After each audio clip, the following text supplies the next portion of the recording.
1 year ago, I was the most depressed I've ever been in my life. I had broken up with the love of my life. I had left a job that I was pretty decent at. And I embarked on a journey of pain. I didn't know what to expect, but I knew that I had made the correct decision. Funnily enough, sitting here a year later, the only thing I can think about is pussy. You were a complete and utter pussy. The problems that I had a year ago were unimportant. The pain that I was feeling was unimportant. To a certain extent, I still feel it today. I don't think a day goes by where I don't have a momentary instance of feeling depressed. But the view that changed my life completely was the words that I heard when I was reading Marcus Aurelius' Meditations.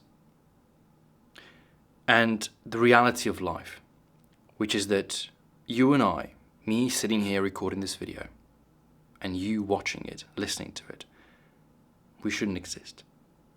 The odds of us being here alive is pretty much zero. And I remind myself of that every single time whenever I'm starting to feel down. I start feeling that there's a beauty in life. That just the pure essence of just existing should be enough. If you realize just how mathematically impossible it is for a person to really exist. How rare it is. How unfathomably incredible it is that human beings are alive on a big ball that's spinning in the middle of nowhere, in some universe, in some thing, just floating in nothingness. And that is beautiful to me. So what did Marcus Aurelius say? He said, "Thinking is what makes it so." And those words resonate in my mind day in, day out. Thinking is what makes it so. We convince ourselves that things are the way they are. And we can convince ourselves of good things, but we can also convince ourselves of bad things. A year ago, I had convinced myself that the decision I made was the worst. That I shouldn't have left a good relationship. That I shouldn't have left a good job. Looking back at it now, I know that if I hadn't made those choices, I wouldn't be here telling you this story. I wouldn't be here having met so many beautiful people, having made so many positive changes in my life, and hopefully many more to come because of it.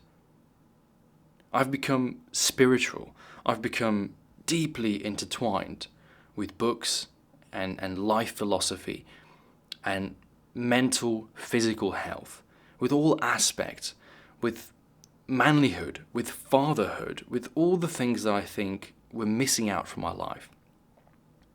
I'm looking at addiction differently. I'm looking at anxiety differently, at depression differently.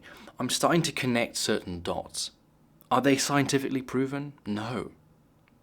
But my core of my body, of my mind, my heart, everything just is starting to finally make sense. And it's because I'm doing the hard work when hard work has to be done. I'm understanding that life isn't beautiful. That life isn't inherently happy. That life isn't inherently, here's a bunch of beautiful things on a silver platter. But rather that life's beauty is in life itself. Is the fact that me sitting here breathing is beautiful. Even if I was in bed, coughing, with my nose running, that would still be beautiful because I would be alive.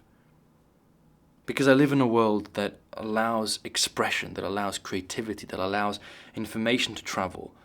The beauty of the internet, the beauty of food, the beauty of sleep, of dreaming, the beauty of all the things that make us human. I've started appreciating it so much more. When I think of the words, thinking is what makes it so, I realize that that is the addiction that we need. Because you can convince yourself. If you keep thinking about not being able to accomplish something, then you're on a very good path to not accomplishing it. if you convince yourself that you can attain, that you can reach, that you can win, then you are on the path to actually doing so. I don't want to belittle people by saying depression doesn't exist. I don't want to belittle people by saying anxiety doesn't exist. But I think sometimes what we do is we're mistreating not the problem, but the core of the problem, the source. It always matters where the source is. What is causing the issue? Are you unhappy because you're not in a happy relationship? Or are you unhappy because you're not the person deserving of a happy relationship? Are you unhappy because the work you're doing isn't fulfilling? Or are you a man who doesn't deserve the fulfillment of the job? One of the things I started doing, which has changed my life, and it's very difficult to do, and I still fail at it multiple times a day, is taking unprecedented levels of responsibility for everything. Everything that I fail at, everything that you would normally blame other people for, whether it's being late, whether it's being ghosted or being denied or being rejected or being, hated upon or being fired or being anything, I take full responsibility of it, or at least I try to. I try to take it all on my chest, not deflecting it, but embracing it, almost taking a big warm hug to everything that comes your way. And the effects of it have been this disembowelment of ego. That was one of the hardest things to do. I think to take the ego out of the boy, which a lot of you might be able to understand the reference of, to be able to take some of that negativity, some of that almost bipolar emotional disbalance, and just tear it out.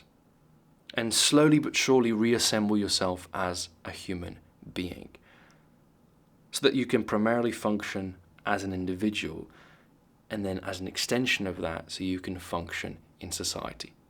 I remind myself every day of what it was like last year, what it was like making those choices, what it was like digging that hole and then standing in it and looking up. And I keep reminding myself that there's something beautiful about feeling that way. I think there's something very powerful about being in that hole where you're surrounded by darkness, just cold walls, and just a little bit of light coming from the top. And you have to look up there and you have to think to yourself, what is there? What is that one thing that I want the most? What is that one thing that fuels me, that powers me? To me, that was life. All the food I still want to try, all the people I still want to meet, all the changes I still want to make, the kids that I want to raise, the experience of music and movies and art, the smell of the ocean, the feel of silk on a bedsheet, all these beautiful things that matter to me.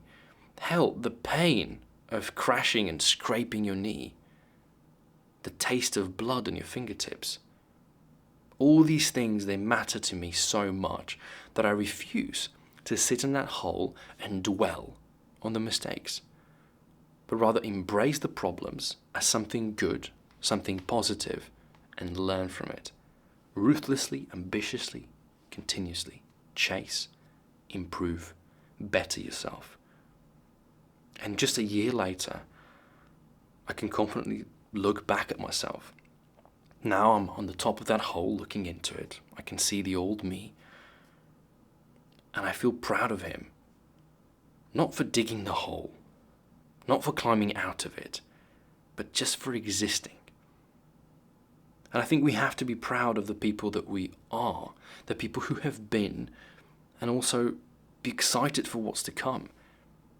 Because if you look back at any instance of you, from the time you were a toddler and eating dirt to the moments where you were in primary school and hugging trees, and to the moment that you saw your first crush and you got on your first date and you had the first bike crash and all these things that have happened. I look back at that, just think for a moment how beautiful all those memories are.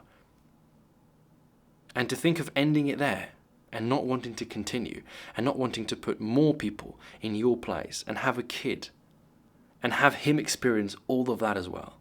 That to me is the beauty of life. That to me is that 0%.